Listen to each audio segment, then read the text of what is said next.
Warga Pule, Trenggalek hancurkan rumahnya sendiri karena diselingkuhi istri. Kembali penghancuran rumah menggunakan alat berat karena perselingkuhan. Insiden kali ini terjadi di Desa Depok, Kecamatan Pule, Kabupaten Trenggalek, Jawa Timur, Sabtu, tanggal 23 Oktober tahun 2021.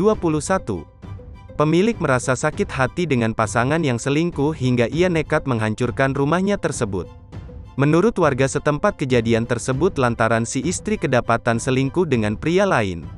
Suami yang bekerja sebagai karyawan pabrik di luar kota langsung sakit hati dan berniat untuk menghancurkan rumahnya.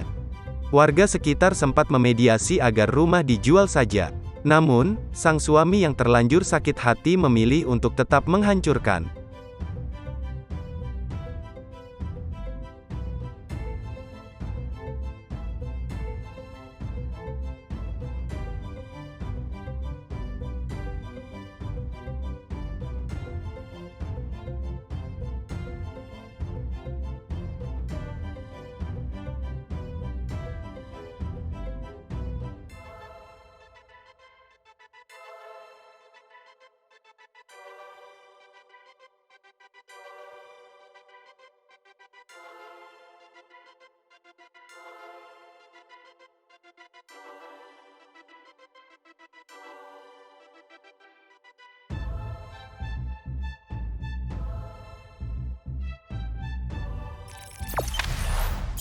Jangan lupa subscribe, share, komen, dan like ya.